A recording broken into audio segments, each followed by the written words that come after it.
Okay, a big day. Uh, I'm putting my third flow 2 in place on site, and I learned quite a bit from doing the first two flow 2s and of course the flow 1s on what to do and what not to do.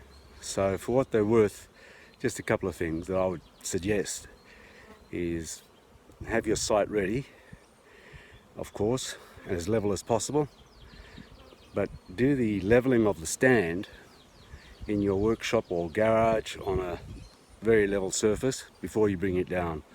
Don't do what I did the first time around, which was make as level a site down in the garden as possible and then bring the whole hive down, because it's just too much trouble.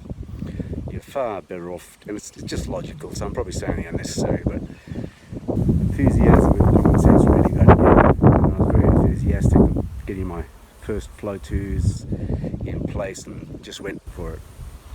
So for what it's worth, get your flow 2 stand ready first on site.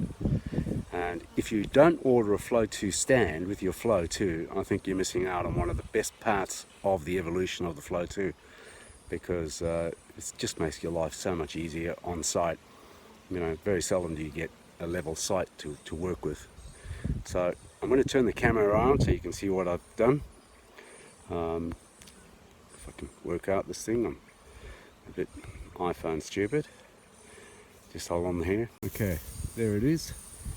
I brought down the first box, the brood box, and you can see the first thing I did was block off the entrance, because I'm not going to move my Langstroth hive into it until later on.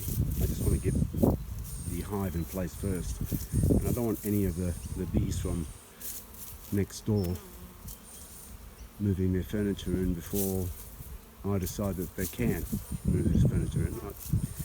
I'm pretty new to this, so I'm just taking precautions in case they come from any of the other hives and decide that, well, the flow 2 is pretty special. They might just decide to do their own moving.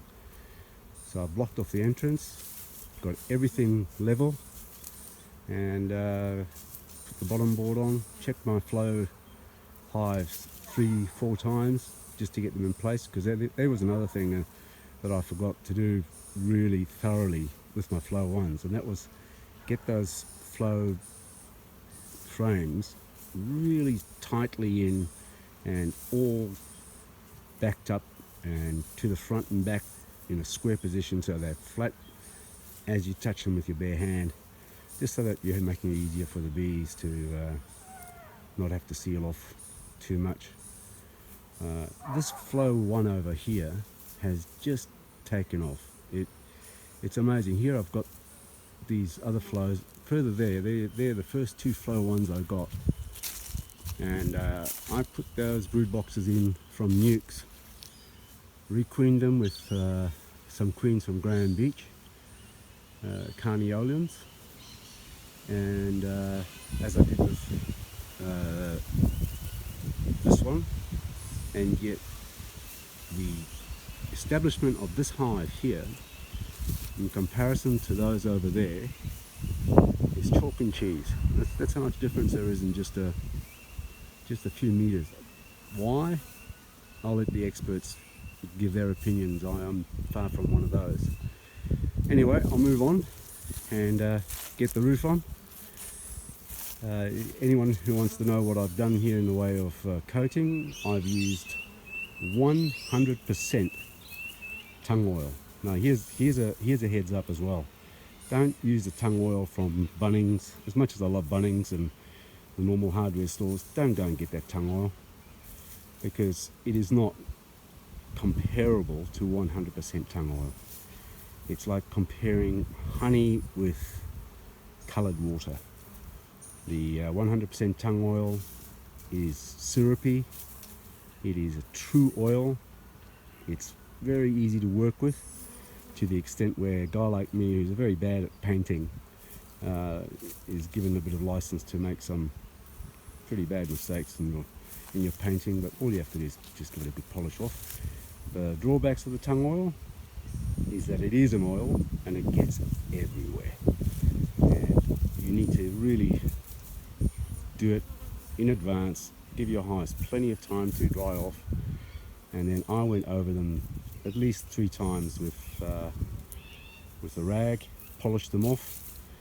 I did make the mistake of putting too much oil on these areas here, which are the outer edges, and it went onto the inside of the hives and the brood boxes too much. So I used some methylated spirits a few days ago to clean them up. Of course, I've given the hive a long time since then to get rid of the methylated spirits, but it was the only way I could get the oil dry enough, the hives dry enough before I put them in place. But the 100% tung oil gives you this beautiful rich finish. I'll put the first coat on with 50% tung oil, 50% low odor mineral turpentine, and then 2 further coats 2 days apart to get this finish, and then at least a week to dry out, and then a lot of elbow work polishing it up to get this finish. Just to give you an idea, this was the 100% tung oil. This was the tung oil from a normal hardware store, and it was absorbed just straight away because it's full of chemicals and it's very thin, whereas this took its time. But boy, what a beautiful finish.